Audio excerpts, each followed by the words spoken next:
Welcome to the newest and innovative talk show, Ladies of Society, with your host, Queen, the black butterfly herself. Tune in to the hottest new show as Queen brings you the news from her queendom of controversy.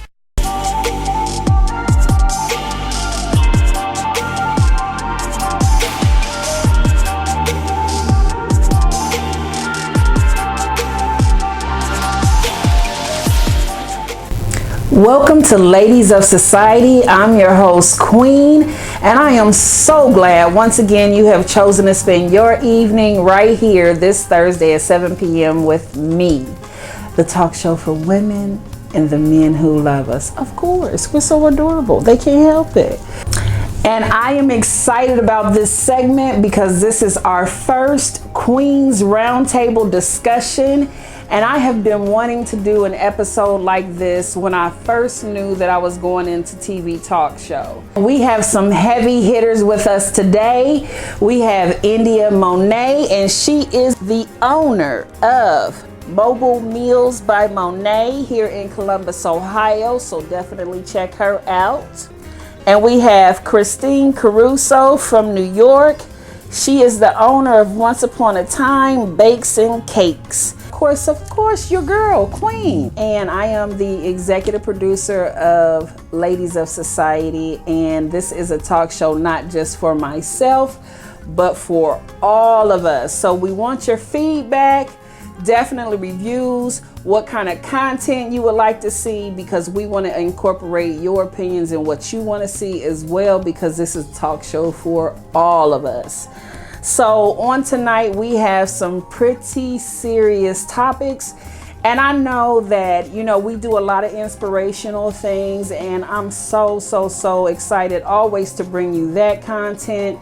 But of course, we all know that I'm an activist and an advocate, and we have to address some of the things that are going on in society today. Because what do we want to be? That spark of change. This show is being brought to you courtesy of Queen of Queens Productions, Modeling and Management. Welcome back to the second segment. Now, in this topic, forgiveness. We as Christians, I know they say that we are supposed to forgive and not hold it and not feel any type of way. But I also know that in certain circumstances, ladies, is forgiveness really required, or for certain situations, and not so much? I think in certain situations, not so much. I'm a lot older than both of you, but you can forgive.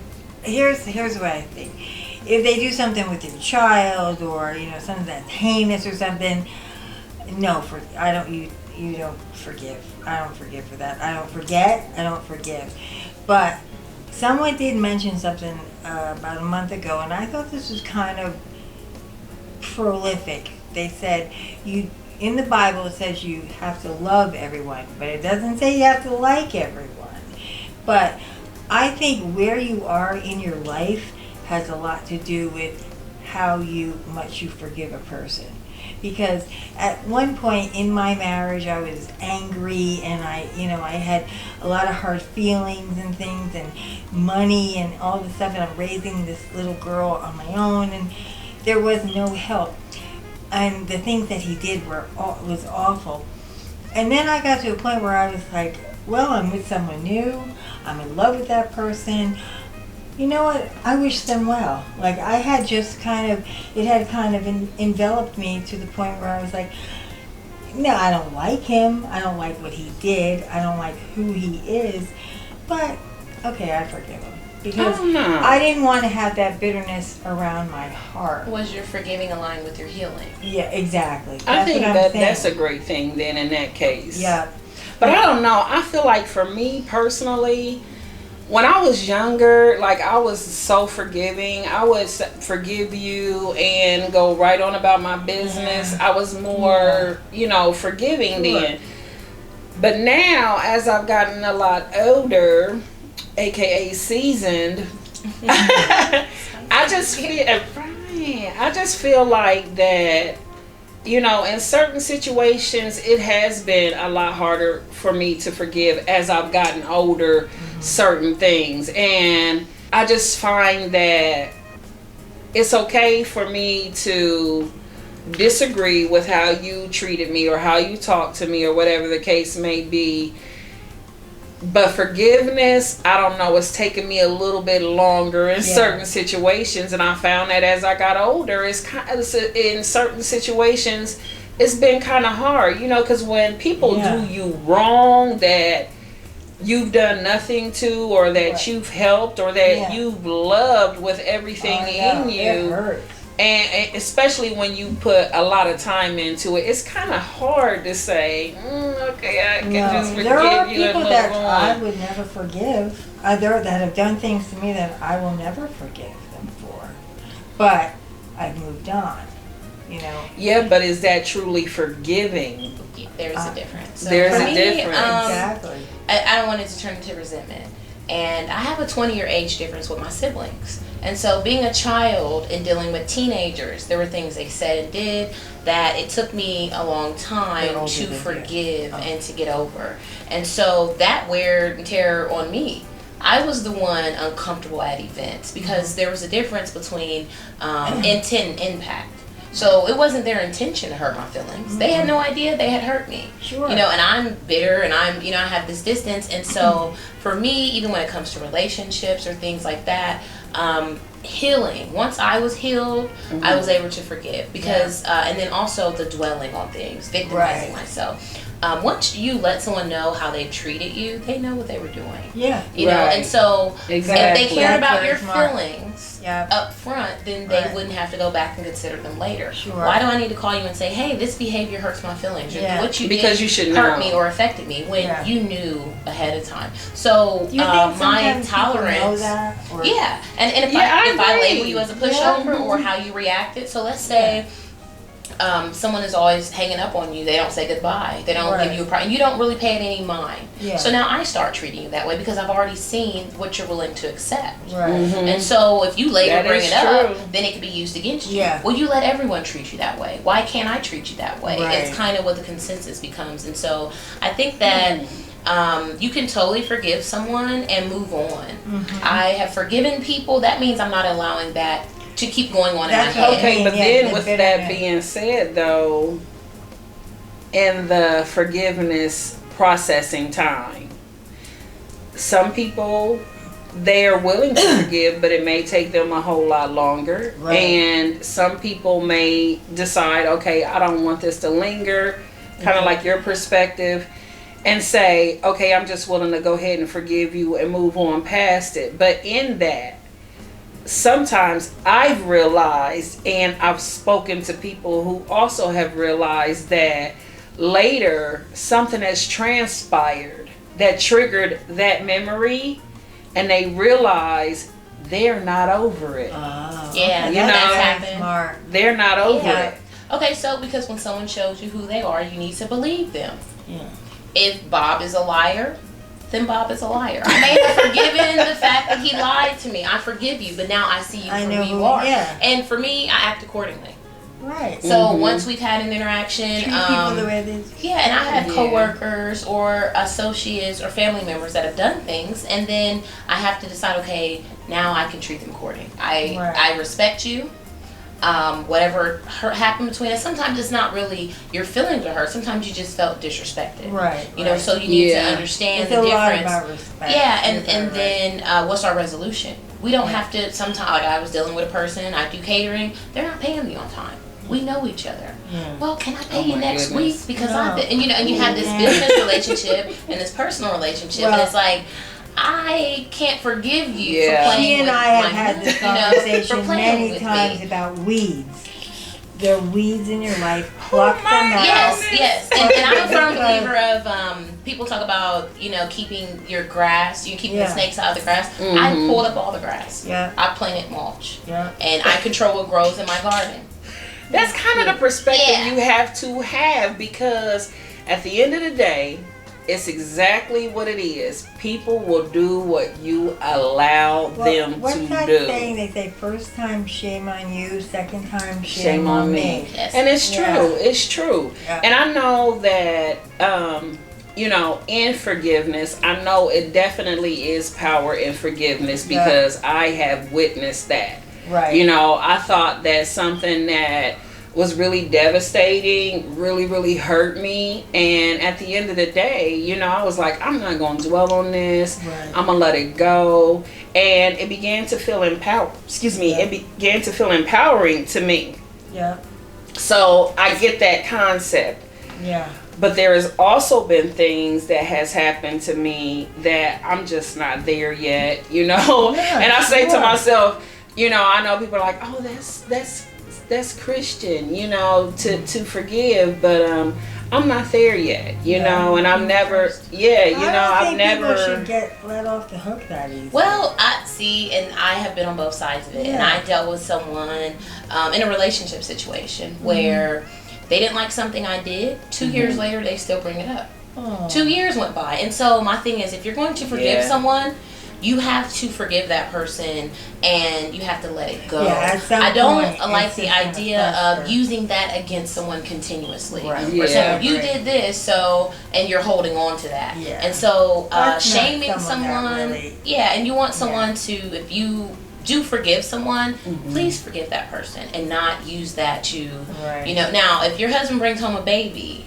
and he Well, brings home a second baby, I mean, you can And keep the bringing it up. girlfriend. Look, and the girlfriend. Yeah, you can keep bringing that up. But, you have these permanent things and then also it goes back to, did they intend on? Were they aware how this would impact me? Because sometimes people don't really understand the power that they have in your life. I know. Not showing up to, it could be your kid's event at school and it may hurt you so much that Aunt so-and-so didn't show up and you're with your sister, hey, you didn't show up to the school, and they don't think much of it, but that could be something people hold on to. I mean, and it's not just relationships with a man and a woman. It's with parents and their children. Yeah, the I mean, level of importance. because I remember seeing something where the mother was saying, oh, but this daughter, she likes doing this and that daughter doesn't like doing that. And so she gravitates more to the daughter who enjoys some of the similar things that she enjoys. The other daughter she enjoys more what her father likes doing. So, they have that type of relationship. Right. But, at the end of the day, the daughter who wasn't so interested in what the mom was interested in, she told her mom, she was like, look, at the end of the day, I know it's not your thing, but it still would have been nice To be with you. had you have showed up and showed me support instead of, you just shucking it off like, oh, well, I'm not really into that, and she won't care if I come or not. You are still that child's parent, know, and she held a lot of animosity towards her mother because, she didn't attend a lot of the things that she participated in. And the mother was baffled and dumbfounded because she never realized how much she was hurting her How child. important it was to her. Yeah, she People just don't. thought it wasn't important. I So know. in that, she was like, wow, I'm learning years later that I really hurt my child. And had they have had that dialogue and communication, but her daughter held it against her for so long until they got older, and she was like, wait a minute, let's discuss this. What is the real problem? And it stemmed from that as a child, So And had there's it been triggers discussed for her. and the forgiveness established, then they probably would have had a better relationship. Now they do, but there was a lot of years lost. So sometimes I think in that perspective that if you do go ahead and forgive, that's just years that you don't have to be bothered with the situation, and it just haunting you basically. That's the what I one mean. who carries the burden, the one who carries the anger is the one who carries the burden. Mm-hmm. The other person Yeah, they is go off really on that, live oblivious. their That's life. true. They're No, going I Right. told my daughter, I don't want you to have hatred and bitterness in your heart for your father. I don't want, someday you might want to have a relationship with him. She's like, yeah, I know, but maybe not right now. And I said, but I don't want that to be like the basis of you having relationships with other people because you don't like your father. Yeah. You never got along. I mean, I grew up with 4 brothers, and the 2 older ones, they were brutal, and the younger ones were okay. And there are things that sometimes I get a trigger now, like, oh no, you're not going to say that. Oh, don't you, I still have to forgive you for when I was 8 years old. You're 10 years older than I am, Ladies, that was excellent. But guess what? I have more for you guys. Uh-oh. I know this is so terrible. If this involves anything physical, no, not at all. Calisthenics? No, thank you. Are you ready for this? Yeah. Okay, let me bring it. The next thing on the agenda is, what do you think is sexy about a man? Is it him being dominant or submissive? Him being look at her. Him being quiet or talkative, or him being aggressive or passive? What, ladies, do you think makes a man? Well, I think that the way they carry themselves, you have to be able to uplift others. No, you don't want a man no, who that's is, not the question. Well, you're talking about just physical, or I'm talking about overall. But what I'm talking about is, what makes a man sexy? Is it him being aggressive or passive? I want you to be aggressive. Okay. Is it him being dominant or submissive? What's your preference? I would want my partner to submit to me. Oh. And I got one more. Mm-hmm. Would you prefer talkative or quiet? I need to know what's going on, so I definitely need you to be talkative. You, Caruso? Okay. What are your choices? Would aggressive or submissive? Okay, aggressive or passive? Or passive. Passive. Dominant or submissive? Submissive. Quiet or talkative? Quiet! No. I like a talkative man. I like a man that communicates and is articulate, obviously.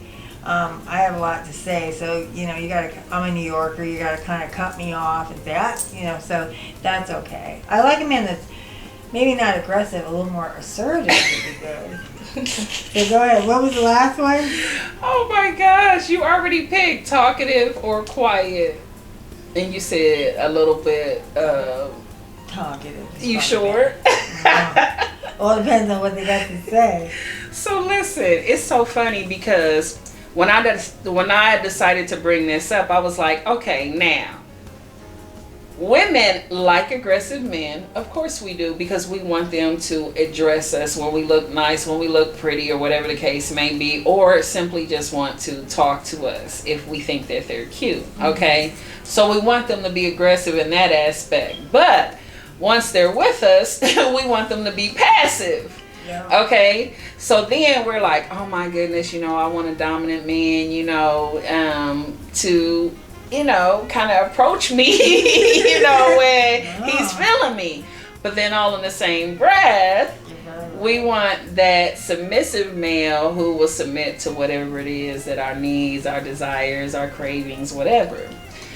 Then we as women, we definitely want a talkative man, but we want him to be quiet in certain circumstances. Listen.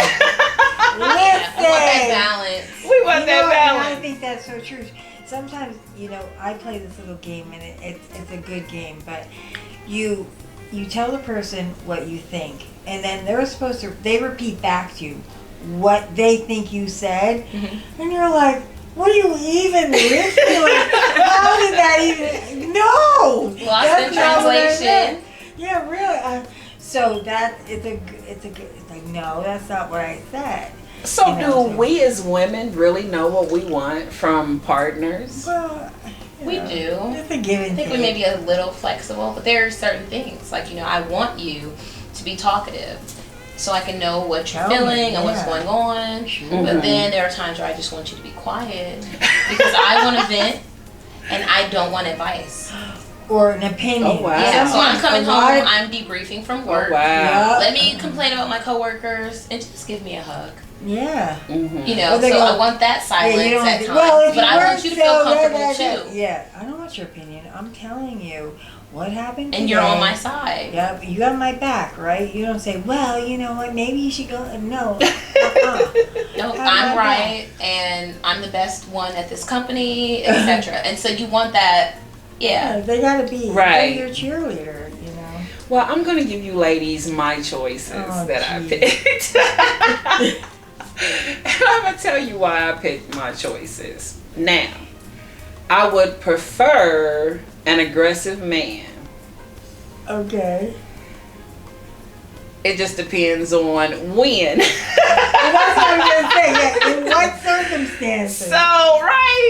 And I would like a submissive man under certain circumstances. Like submit to your credit card? Right. So I'm like, why can't you just have the best of all? You know, but that's not reality. So my real choices are, I'd still want a aggressive man as long as we could communicate the aggressiveness. I would still want a dominant man because I'm a dominant female, and I don't want. I am somewhat dominant. I'm saying, I'm being depending on the time of day. But no, I'm a more dominant female, so of course I probably would want a more dominant male. And I definitely wouldn't want a man who's quiet. You know, I would definitely want a communicator because I'm definitely a communicator. Yeah. So I definitely would like that, but I'm not into passive men. No. Because I like someone a little bit more like myself, like that's a go-getter, take charge, make it happen type of individual. So I think that's why I picked those traits, because I would want my partner to be compatible with me. Yeah, you're a lot. I mean, we're both a lot. Yeah, but, evenly all three of us. You know, we have a we ran Z off. We have an opinion. We ran Z off. He's like, it was too opinionated. No. We love Z. It was just ladies' time now. Yeah. So yeah, but thank you, Z, for being a part of our round table discussion. We appreciate you. Next time you should bring in a guy that we really don't care for that much, and then oh my God, he's so sweet. How are you gonna like? What are you gonna say to him? Yeah, he's a good guy. He is. I'm telling you, we've had some of the most incredible conversations, and I'm like, wow. You know, he and I realized, you know, we should have filmed those discussions because they were really, really incredible. And he is an exceptional man, and I would really, really love for more men like him to be a part of Ladies of Society, and you know, feel welcome to come on and just share this platform, because this talk show was created for both men and women. You know, and it's not just about men and women relationships as far as couples. This is relationships between men and women, period. Yeah. And so I definitely want to be able to showcase a lot more men especially in our roundtable discussions, because of course that's the purpose of it.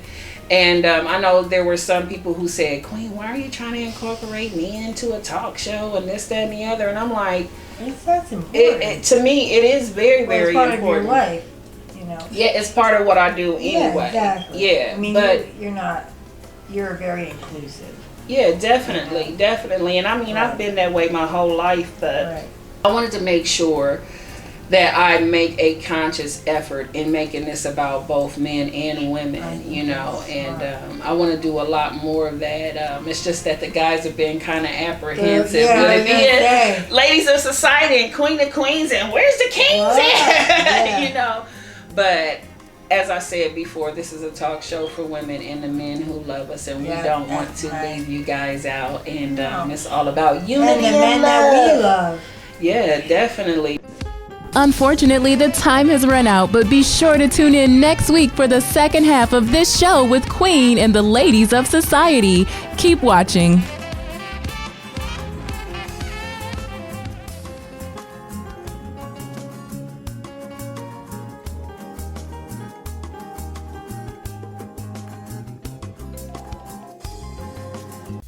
This show is being brought to you courtesy of Queen of Queens Productions, Modeling and Management.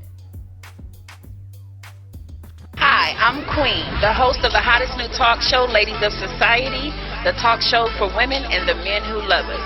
Tune in every Thursday at 7 p.m., airing on Bounce TV 23 Columbus, courtesy of Queen of Queens Productions, Modeling and Management.